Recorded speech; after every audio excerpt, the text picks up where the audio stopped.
Good morning, everyone, and welcome to the research results presentation. My name is Mike Fitch with the Ohio LTAP Center here at ODOT, and we appreciate your participation. As we get started, please take a moment to locate the questions box in the GoToWebinar panel. During the presentation today, please use the questions box to send in any questions you might have. Looking at the handout section of the GoToWebinar panel, please note also that a PDF copy of today's presentation is available for reference. With that, we will go ahead and turn things over to Bill Peterman. Hello. Hi, thanks, Mike. Thank you all for joining today. So we're going to go over what we've been working on the last several years in collaboration with Department of Transportation, Division of Wildlife and Fish and Wildlife Service. In particular, we've been evaluating the AHDriFT or Adapted Hunt Drift Camera Trap System to survey for eastern Massasauga rattlesnakes. Just like to begin acknowledging co-authors, collaborators on this project. Andrew Hoffman has been a postdoc, Jen Myers, a master's student, Evan Amber, a master's student, and Greg Lips, amphibian and reptile specialist here with Ohio State and for the state of Ohio. Again, this is part of our Department of Transportation project. We've been at this for a while, so we have had a number of publications and reports come off of this. So a lot of what I'll talk about has already been published, but I will note that we've been modifying and updating a lot of the aspects of this. So you're gonna see the latest and greatest today. All right. So the reason we're at this, the reason this project was funded, is because of this striking snake here, the eastern Massasauga rattlesnake, Sistrurus catenatus. This small, stout rattlesnake inhabits wet meadows, fens, and grasslands throughout its range.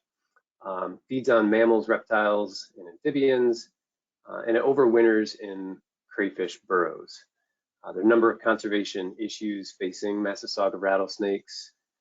In large part, these wet, open, grassy areas are heavily exploited and have been largely dried and converted to agricultural habitat.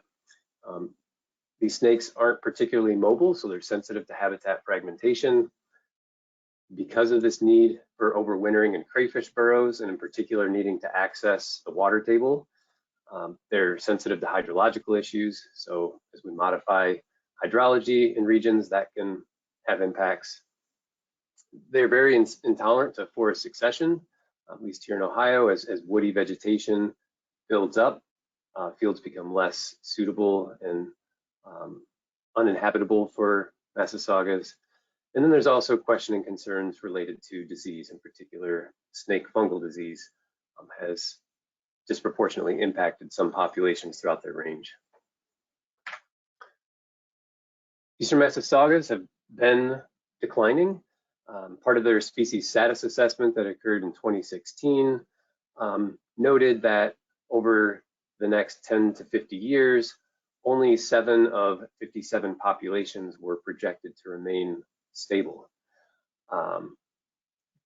Note here in Ohio, on this map, the species range is broken up into these 3 analysis units. That's not terribly critical for this, but just to point out, green dots being presumed extant, X's being extirpated or likely extirpated as of 2016, and would just note that in Ohio, this region in southeast Ohio, and these 3 locations in Illinois, those green dots, most of those green dots are now X's. They've already become extirpated just in the 6 years since this report was generated. So this decline is happening, and it's happening really rapidly.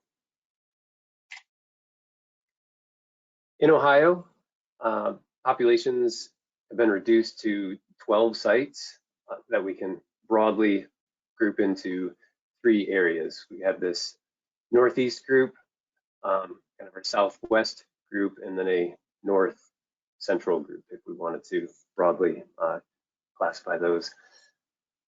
Probably just over 1,000 hectares of habitat are occupied. However, there are still new sites, new populations being discovered. This isn't a frequent thing, but just to highlight that we don't know where all these populations are. So this projected declines, observed declines, has led to the federal listing of the Eastern Massasauga as a federally threatened species. And so as such, management activities must avoid incidental Massasauga mortality, and any potential habitat that may be impacted by development must be surveyed for Massasaugas prior to project approval. So we need to have effective, efficient methods for surveying for Massasaugas. Just to reiterate, emphasize that new sites are still discovered. We don't know where every population or every snake is. And so we do need methods to ensure that we're not impacting populations that we don't yet know about. Presence-absence surveys, this is our main method of doing so. They're important for guiding conservation and management. They are relevant for environmental review and compliance. However, current guidance from the U.S. Fish and Wildlife Service, as part of a report from Casper et al., suggests that in order to have confidence in the absence or extirpation of a population, that we need 40 hours of survey effort per season, and that needs to happen for 10 years. So a pretty tall ask. One of the real challenges with all this is snakes are small, snakes are cryptic, and they're hard to detect. And so this leads us to have what we refer to as less than perfect detection, or detection probability being less than 1. We have a number of methods that can be used, and depending on our project objectives, whether we need to estimate abundance or get information about demographics, juveniles, adult male-female sex ratios, those sorts of things, we have different methods at our disposal. But for simple presence-absence, these are going to be more of our visual encounter or artificial cover surveys. But point being, we have no guarantee that if we don't see a snake on a given survey, that it in fact is absent from a site. The Ohio Conservation Plan that Greg Lips and Nick Smeek pulled together, as well as the Recovery Implementation Strategy from Greg and Kate Parsons, suggests that for Ohio, the kind of best and most reliable survey technique is artificial cover. So that's using preferably these corrugated tin sheets. And we need to have weekly checks for 26 weeks. And more specifically, 1 to 7 of these corrugated tin sheets per hectare, checking those weekly from April to October. Limitations and problems with this, however, again, detection probability is highly variable with season. Early on in the season, when ground temperatures are cooler, snakes are more likely to use tin for thermal regulation. As it warms up and gets into summer, most snakes aren't going to use the tin. However, gravid females that are gestating will use the tins at these times. But ultimately, when and which snakes we detect is going to be highly variable. And I think some of Greg's work previously has found that in order to detect snakes under tins during the summer, checks may even have to happen pre-dawn. So this can be a survey, an effort-intensive survey method that is going to be reliant on more expert field training. So as I have in the slide here, snake researchers, people who have skilled knowledge and with surveying for snakes is going to be necessary. It's going to be time and money intensive. You actually have to drive to every one of these sites. You have to walk through the fields. And I just point out that this survey method doesn't generalize across the range. We found in Ohio that corrugated tin is highly effective, but colleagues in Illinois and Michigan have little to no success using this method. So it's what we use in Ohio, but not a generalizable approach. Some other alternative methods that could be used have been floated out there as opportunities. Drones and thermal imaging, right? If there's enough contrast in snake body temperature with the surrounding landscape, potentially we can fly drones. I think it's pretty obvious what some of the challenges and limitations of this would be. Detection dogs have really been a boon for detecting rare and cryptic species, but again, really effort intensive, also potentially problematic of having dogs needing to search for a venomous snake. A bite to a nose is not going to be pleasant for the dog. And finally, eDNA. Getting a lot of traction for a lot of different systems and species, but having mixed to little success in terms of detecting snakes. So this leads us to kind of our other alternative method, and that's camera traps. Camera traps broadly have gotten a lot of traction and have seen a real uptick in their use in wildlife ecology. As camera technology gets better and cheaper, they're getting used more and more frequently. The majority of camera traps, including what we'll talk about today, rely on passive infrared sensors, PIR. And the way these work is the camera is triggered when there is a detectable difference in the surface temperature of the background and the organism that breaks the plane of that infrared sensor. Potential challenges or limitations when using this with herps or amphibians or reptiles is that there's insufficient temperature difference to trigger those cameras. So we need ways to increase the sensitivity, of detecting without causing excessive false triggering.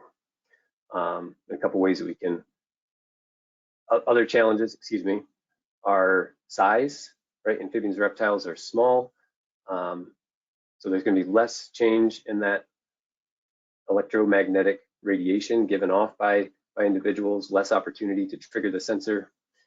So solutions are that we need to reduce the background thermal heterogeneity, make a uniform as possible, a surface that we're scanning with our camera, and then increase the size of the organism relative to the detection zone. Just give us more opportunity to trigger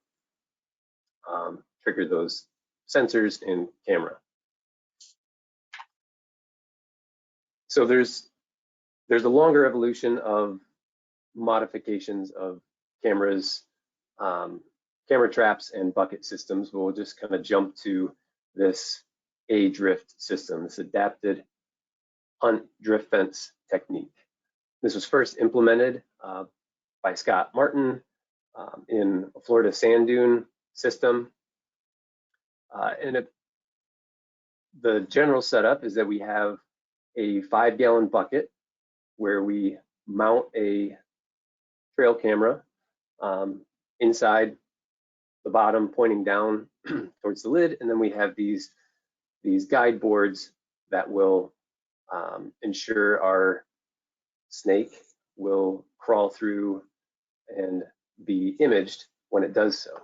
And these buckets then are affixed to the end of what we refer to as a drift fence. And so in this image, this is using oriented strand board, OSB board. If you're not aware, small mammals, amphibians, reptiles, as they move around across the landscape. If they come across something like this wall, this board, they exhibit what's called walling behavior. And so as they walk and they hit, they're going to go along it until they can get around it. And so in doing so, we are hopefully encouraging them to go through our bucket and be imaged. So again, this was first developed and implemented in a Florida sand dune system. And so our big question is, could this be suitable for wet prairies in Ohio with Massasaugas? So this gets us to our project and our project objectives. First, we wanted to identify any technical or mechanical issues with using this system in Ohio habitats. We knew we were going to be subject to pretty extreme temperatures, especially spanning from April to October. We wanted to test different modifications to overcome any issues as they might arise.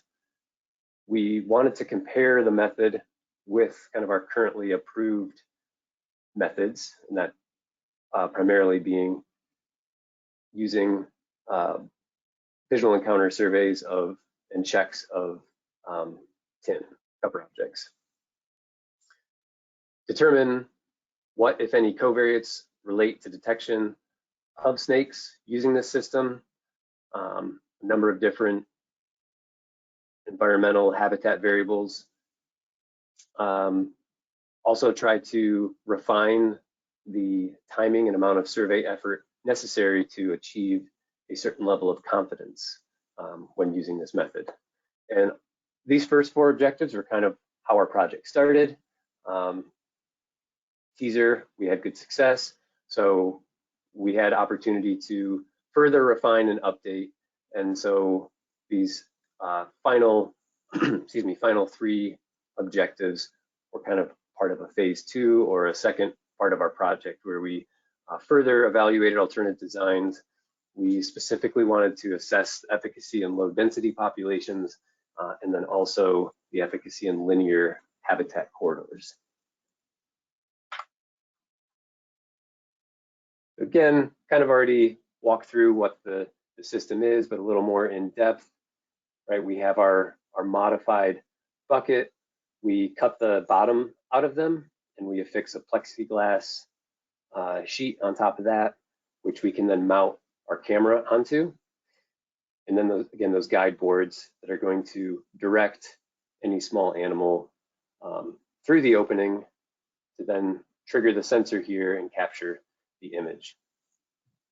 Our initial design was this Y-shaped array. One of our concerns or questions was about directionality of movement, and if we have the fence oriented in the wrong direction, would we miss individuals? And so we started off with this Y array, which then requires having 3 of our camera bucket systems at each end. In our first field season, we deployed these in 13 fields that were previously known to have Massasauga rattlesnakes. They've been studied pretty rigorously and intensely through kind of more traditional tin surveys and capture mark recapture efforts to estimate abundance. So we had quite a bit of knowledge about the populations at those sites. Those Y arrays, each arm was 7 meters in length. And again, we had our 5-gallon buckets at the end. In order to get high resolution in focus images, we're using these Reconyx cameras. And the great thing with Reconyx, when we order them, we can custom have the focal length customized to match that of our bucket. So these have a custom adjusted focal length so that images are in focus despite being just the depth of that bucket. In total, we had over 7,000 trap nights, and we enumerated unique detections based on observations that were 60 minutes apart. And so just to kind of walk through what that means, when a camera is triggered, it's going to happen in bursts of 3, we're going to get these 3 image bursts. Sometimes animals are moving quickly through, and so we will only get part of an animal in any one image. So all of those images from those bursts within 60 minutes are pooled together. We consider that to be one individual. And then all the cameras within a unit, we pool together as one as well. So does this work in Ohio for Massasaugas with the modifications that we made to the original method, and that being our Y array and other modifications of using acrylic to affix to the buckets? Yes, it did. In those first 2 field seasons, 2019 and 2020, we observed over 200 unique observations of Massasauga rattlesnakes. So we feel good that we satisfied that first objective. And in fact, it works really well for not just Massasaugas and reptiles or snakes, but it works exceptionally well for small mammals and other organisms as well. Cameras worked pretty much flawlessly. 99.9% of trap nights. I think we had one camera fail for a couple of days for some random reason. In total, for that first part of the project, that was 252,000 images. It's still inevitable that you're going to have blank images or false triggers as part of this, but we had kind of a 1-to-3 ratio. One for every image of an organism of interest, we had 3 blanks, but we feel like that's a pretty good ratio overall. And ultimately, we identified and successfully photographed Massasaugas at 12 of those 13 populations that we knew them to be from. And in reality, that 13th population, we probably shouldn't call it a population. There was one observation once in that field. So probably not a viable population that we really ever had a chance to detect a snake at.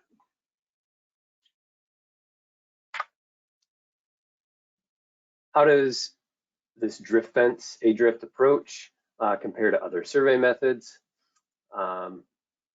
In the 2020 field season, we redeployed 15 of these arrays in 2 fields where we knew we had a robust Massasauga population. And we concurrently surveyed adjacent tin arrays. So we had kind of this 1-to-1 comparison. And from that, we estimated effort and cost of both methods and generated comparisons in terms of cost per unit effort between the 2 methods. So in comparison to tin, I'll try to walk you through this figure here. So on the x-axis, we have our array density, arrays per hectare.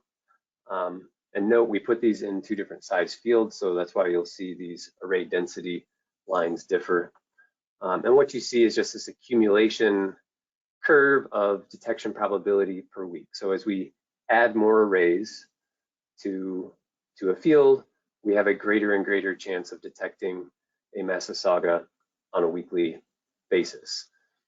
The 2 horizontal dashed lines indicate the detection probabilities that we would expect from they got from tins when using the low and the high estimates for tin density deployment.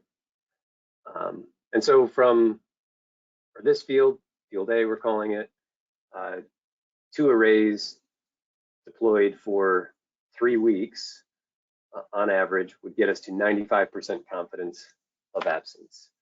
This field, this is a larger field.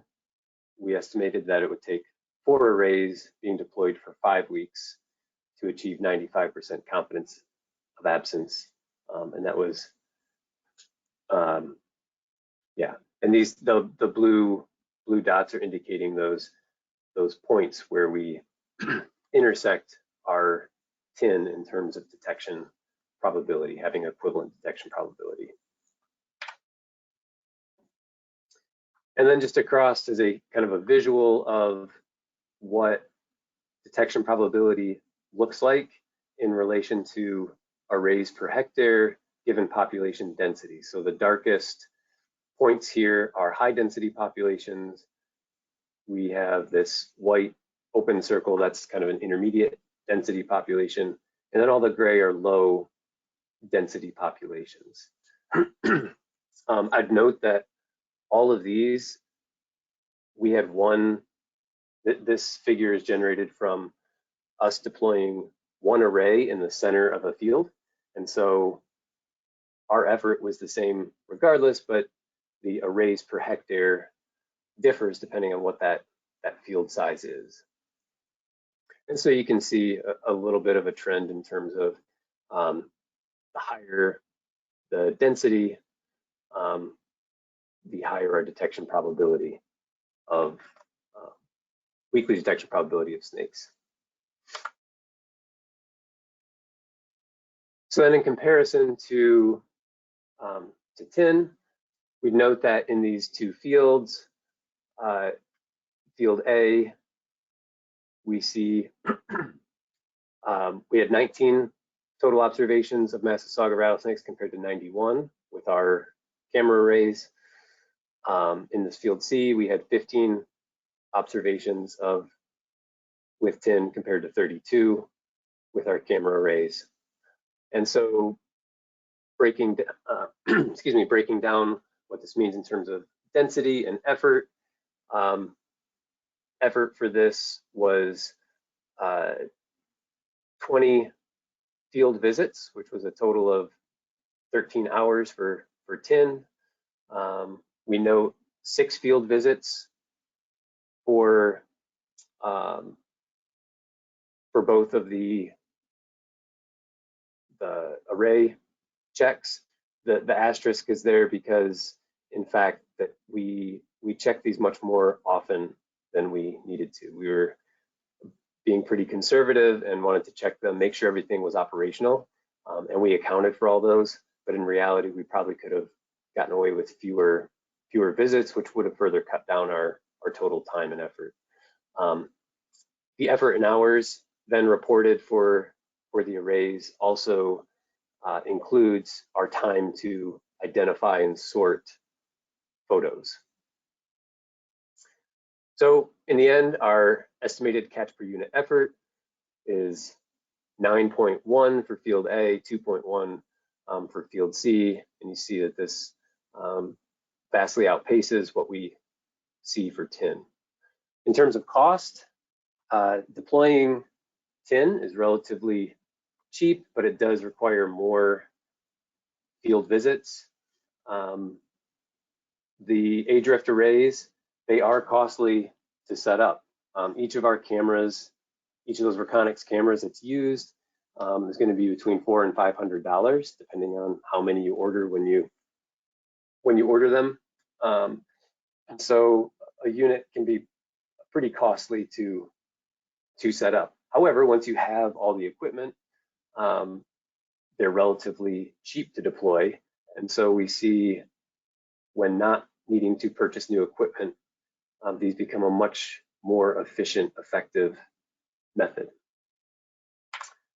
So in terms of objective 3, we're checking this off. We're giving it a yellow check just because of the reality that tin is viable. It is still a reliable survey method,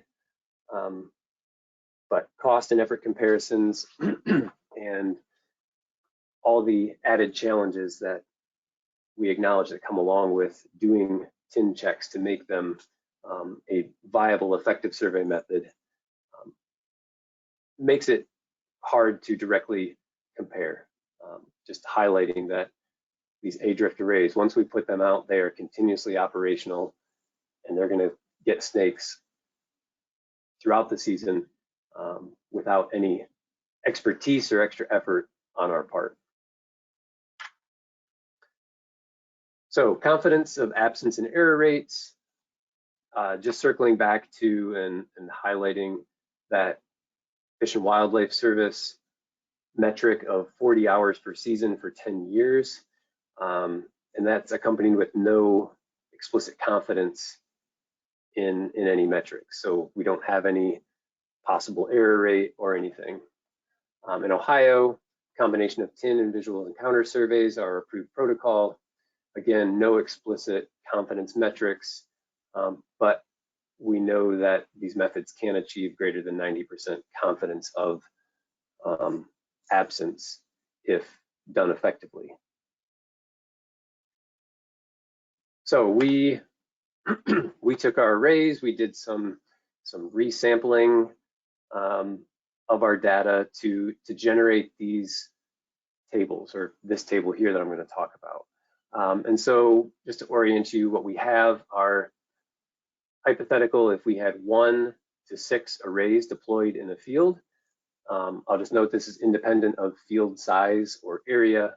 This is just how many arrays we would put out, and whether we deploy them for 12, 16, or 20 weeks. And then whether we want to have 90 to 99% confidence in our assessment that if we don't detect a snake, that it is in fact truly absent from a site.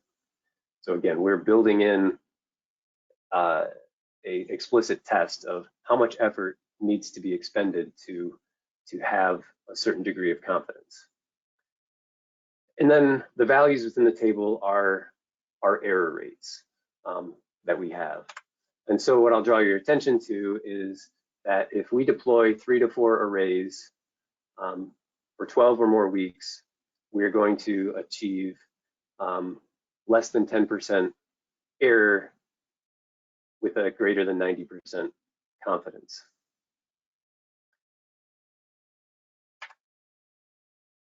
In comparison with tin, for this analysis, we did a similar overall process, but we looked at 10 to 50 pieces of tin being deployed, and then checking that tin 10, 15, or 20 times throughout the season. And what we see, as we know, tin is effective. And if we have 25 to 50 pieces of tin deployed, we are likely to achieve less than 10% error with 90% or greater confidence. So in Ohio, we know tin is effective, but it comes with all the caveats of our effort, timing of sampling, and expertise needed to effectively check it. All right, so timing. How long and when should these arrays be deployed? There is a seasonality to it.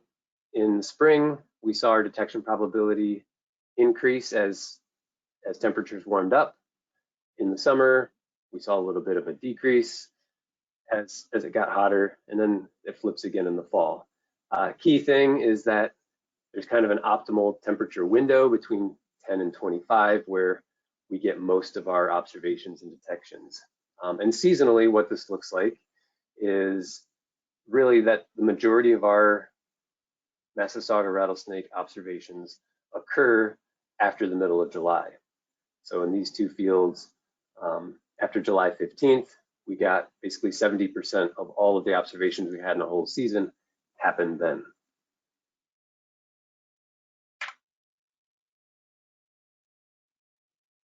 Is it possible for us to further refine and optimize how we deploy these arrays?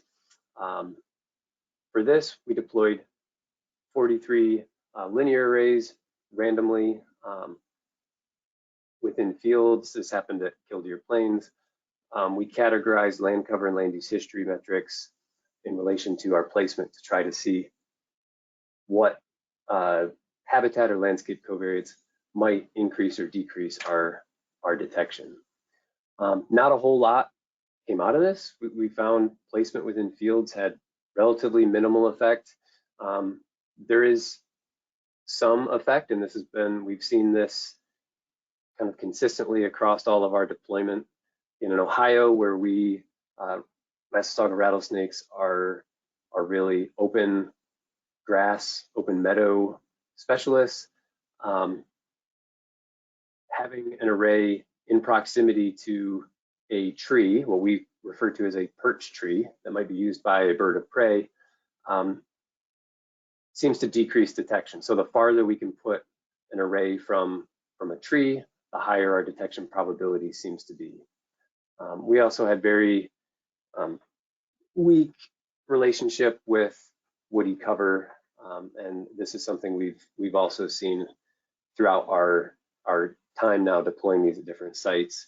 We do seem to get more Massasauga detections when arrays are placed in proximity to dense vegetation. So that's the way I would refer to that, is more dense herbaceous vegetation.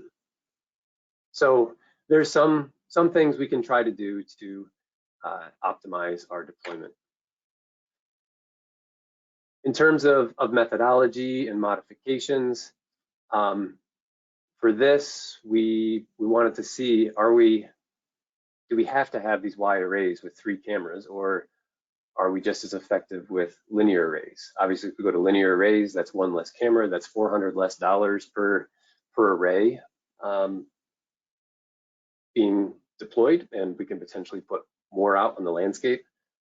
And in fact, we see no real difference between these Y arrays and the linear arrays. A simple t-test comparing the mean detections per camera was not different in any way. And just to note, visually here, right, there's not a real pattern in any of these numbers, except here in the center of the field, some of our farthest sites from the edge and trees, we have our highest counts. In this particular site, we know snakes are moving across the landscape seasonally, going from overwintering to summer habitat. And so in large part, that's probably more what we're detecting than anything else. But the big takeaway, 2 cameras in a linear array is just as effective as a Y array.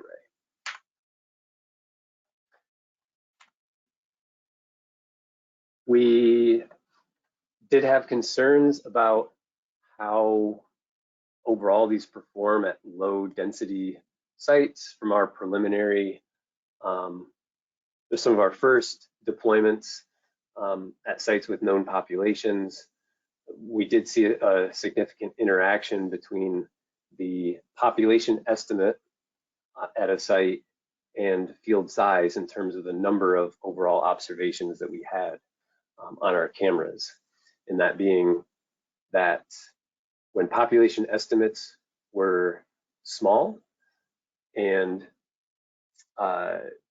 field sites were small to medium, we had very, very few detections.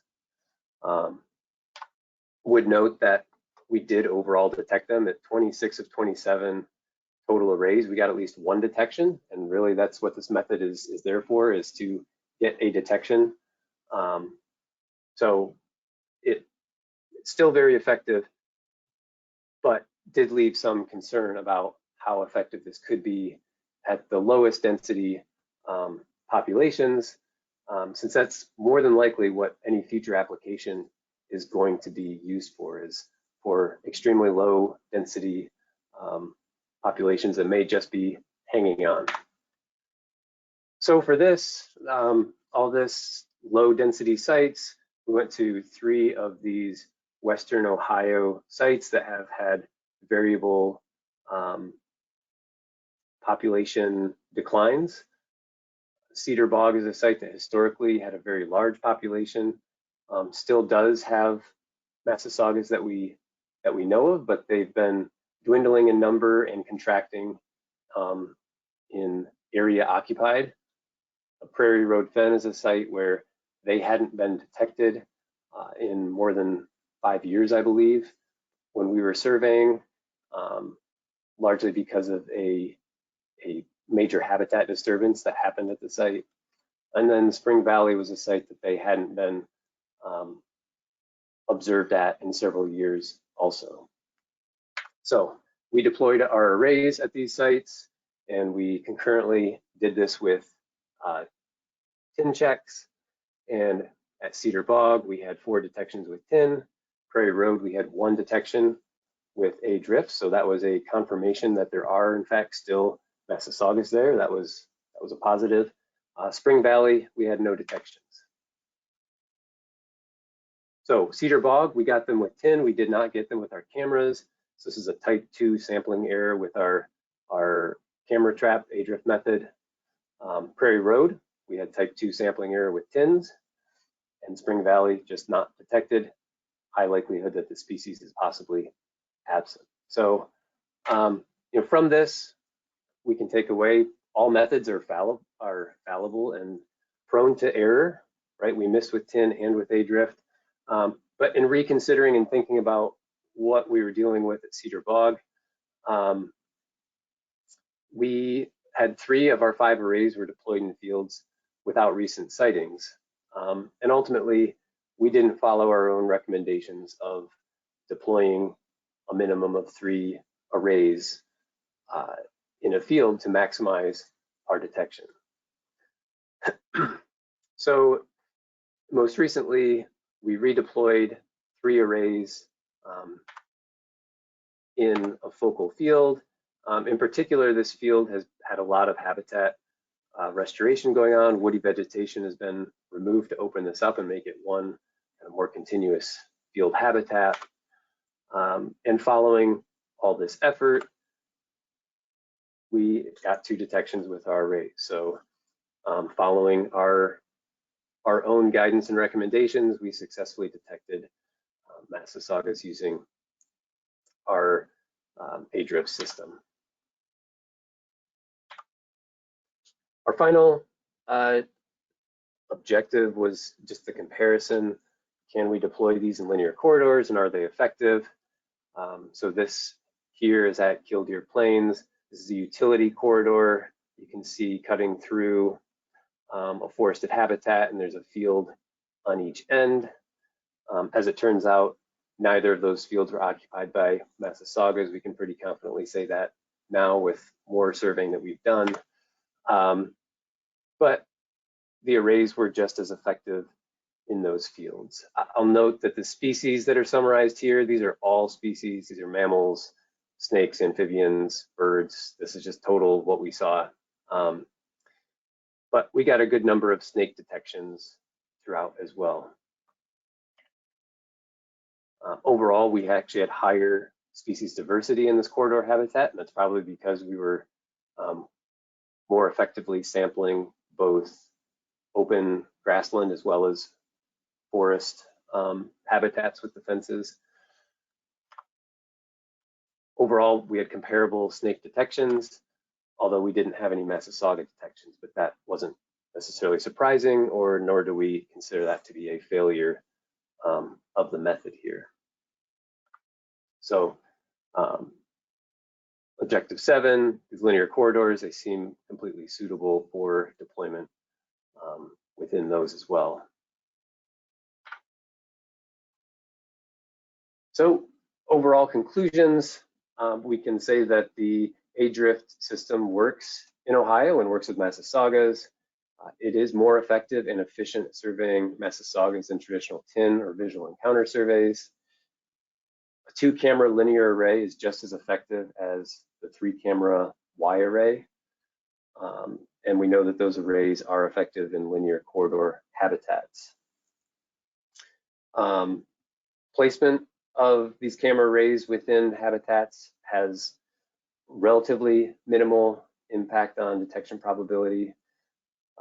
Again, keeping them away from large trees is probably the biggest thing, but we fully recognize that future deployments, especially in linear right-of-way corridors, are going to kind of be challenged by how much choice you have and how and where you deploy them.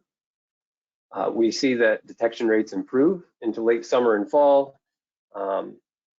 Detection rates, understandably, are lower when snakes are in low density. And through our efforts and some of our analyses, we can tailor the amount of effort we want to put into a site depending on our needed confidence threshold that we have to achieve. And then one thing I haven't necessarily talked about, it was kind of hinted at in one slide, but this generates a lot of data in terms of digital images, perhaps too much data, depending on your perspective. On average, we were collecting about 1,000 photos per camera per month. So depending on how extensively you're deploying these, this can be a lot of data to go through and manage. But you get a lot of information about a lot of species, not just rare and endangered reptile species, but also a variety of cryptic and often hard to sample mammals and other amphibians. And we're getting this information day and night. And so depending on your questions and what you're working with, you may find that the AHDriFT approach can be of value for any number of taxa, small mammals, or reptiles. And then just to highlight what can be done with some of this information, with all these photos, we can generate activity curves. We can look at when species are moving. Right? This information may be of use to when and how operations and activities are done in places. Really, we're at just the tip of the iceberg of what can be done with all this data. So in relation to these massive amounts of data being generated, we are in the process of working with some folks in computer science here at Ohio State to try to generate, develop pipelines for AI, artificial intelligence, to try to automate this process. Folks there seem pretty confident that we can get to high probabilities of species identification. From our perspective, even just broadly categorizing them taxonomically would be a huge first step. So we don't have this yet, but hopefully it's not too far off in the future. So final recommendations, 2 to 3 arrays per field when a survey area is less than 10 hectares. And then for every 10 hectares that you hit, add an additional array. So for example, if we have a 20-hectare field, we would recommend deploying 5 arrays to maximize detection probability. Minimum of 12 weeks. Ideally, you'd have these out for 20+ weeks. And a kind of field season effort might look something like this: constructing arrays, deploying them in early March, April, activating cameras by late May, early June, then having some service checks to change SD cards and batteries throughout the summer, and then tearing down in late fall. And again, this is in comparison to more than 25 checks that would be needed to survey tin. Then, as I've mentioned, the placement, keeping them away from trees, if possible, putting them within or near dense herbaceous vegetation. And if you have any knowledge of a site, putting them between upland active season summer habitats and lowland hibernaculate areas. But again, this requires kind of a more in-depth knowledge of the species as well as the habitats, and probably isn't something that most folks would have or know. So with that, I thank you all for sitting through this and taking in what we've been working on for the last several years. Lots of people, again, to acknowledge all my collaborators and co-authors with this, the graduate students Evan Amber and Jen Myers, who very diligently and expertly sorted images. I don't know how they did it, but every one of our hundreds of thousands of images were manually sorted by them. Postdoc Andrew Hoffman was really instrumental in these last couple of years of scaling this project up. A number of collaborators in the field helped make this happen, including Jeff Davis, Nick Smeek, Jesse Sockman, and Doug Wynn, and a number of field technicians and volunteers along the way as well. So thank you again, and I'm happy to address any questions as you have them. All right. Well, thanks, Bill. Great presentation. And as a reminder to our audience, the questions box is open. And Bill, we do have several questions that I've copied into the chat, questions from Devin and Chris. So we can go through those. See that. So from Devin, says, what is the size length of linear fences? Good question. So when we moved to the aluminum flashing and the linear arrays, we were getting 50-foot rolls of aluminum flashing. And I believe we were using 24-inch height flashing. There's nothing necessarily specific with that. That'd be something that could be tested is shorter fences. Obviously, deployment in certain situations is probably going to require shorter fences, but for us in these more open field habitats, 50-foot was what we went with, in part because that's what length aluminum flashing is sold in, and that we could just unroll it and place it. The camera model that is used will a simple trail cam do. So again, we're using these Reconyx Hyperfire. It is one of their lower end models, but again runs $450-ish, closer to 500 if you're just getting a few units. With that, the advantage being that you can get that focal length adjusted by them. We found them to be extremely reliable and durable cameras, so I really can't say enough good about them, but do recognize that may be kind of the deal breaker for a lot of people in scaling this up. I do know there are a lot of researchers kind of starting to get into this and trying to adapt this method. I believe folks in Indiana have been experimenting with taking reading glass lenses, so just relatively cheap reading glasses that you get at the checkout line at the store, and affixing those over a more stock trail camera, putting those over the lens, and that is actually getting a more in focus image at that shorter focal length. So there are options, and that becomes like a get $100 or $150 trail camera and a $10 pair of reading glasses, and you might be able to get a pretty good working system. From Chris, how durable are the AHDriFT systems? How do they handle significant wind, rain? We found them to be extremely durable. We never had any issues with weather affecting them. I will say the oriented strand board, the OSB that we started with, don't ever do that.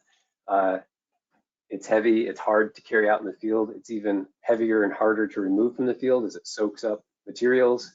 The flashing setup is much lighter. It is a little more, the aluminum flashing can tear, but we found it to be pretty durable. And I think it is going to kind of wear and tear with repeated use, but you should be able to reliably get at least 3 seasons, if not more, depending on how careful you are in setting up and removing with the flashing. The buckets are similar, the bucket systems. The acrylic that we put on the top, being exposed to the sun and elements all summer long and through kind of the shoulders of that, it does start to become a little brittle. So these aren't, we do note that the overall cost of survey comes down after you have stuff, but there is some upkeep and replenishing of flashing and buckets and acrylic that would have to happen if you're using these all the time. But the main expense is the cameras, and those should really be good for as long as you want.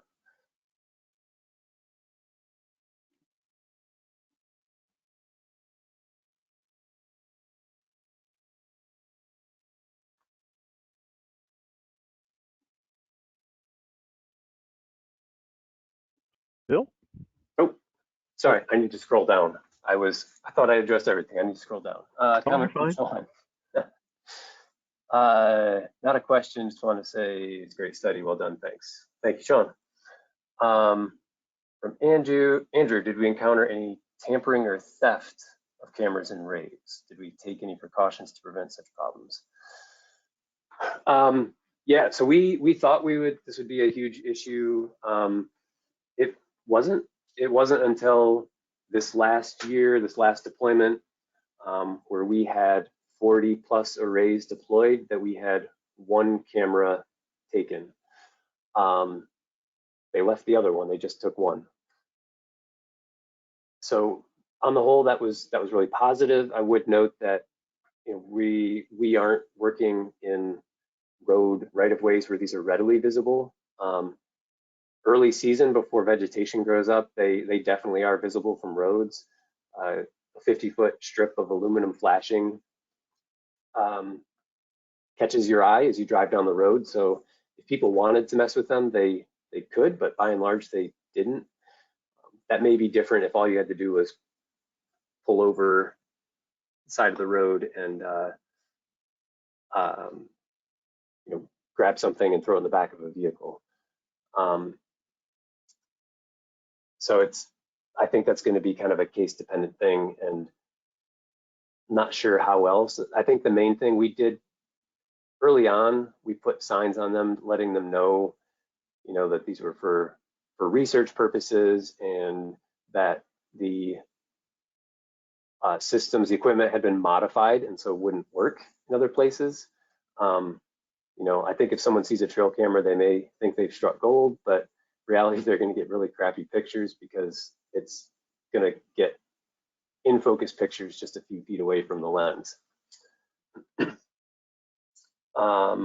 What is the advantage of the plexiglass mount on the bucket versus mounting the camera inside the bucket?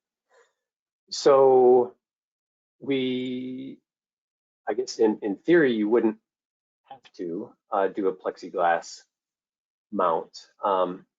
It adds durability, but the main thing is access to the camera. So I get back in here, way back, to show a bucket. There we go. So we have these L brackets with wing nuts on the top. We can just undo those wing nuts and lift the entire plexiglass sheet off with the camera, and that gives us easy access to open up the camera, replace the batteries, and swap the SD cards. So that's the main thing. I guess in theory, you could permanently affix into the underside of the bucket and then you know, pop the lid off. Well, no, I'll take that back. You can't do that either, because in order to make sure the buckets stay snug to the fences, they're permanently fixed to the edge of the fence so that there's no gap. So yeah, that's the reason we have the plexiglass, is for access there. That's not to say you couldn't get creative and adapt something, but that's the main reason. All right. Well, Bill, thanks so much. Our timing is perfect. We are just approaching 11 a.m. And I want to mention, in addition to our Ohio audience, we also have folks online today from Georgia, Illinois, Michigan, Nebraska, New York, Oklahoma, Tennessee, Wisconsin, and several additional states. So thanks everybody for joining us today. Bill, could you share your email address if anybody wants to send you a follow-up email? Yeah, absolutely. So will people see it if I put it in the chat, or do I just? I'd say if you want to just read it out, that'd probably be good. Certainly. So you should be able to find me relatively easy through Ohio State. I'm with the School of Environment and Natural Resources, but my email address directly is peterman.73@osu.edu. happy to address any questions as folks have them. That sounds great. Very good. So we want to thank Bill Peterman for presenting today. We really appreciate it. And thanks everybody for your participation, and have a great day. Thank you.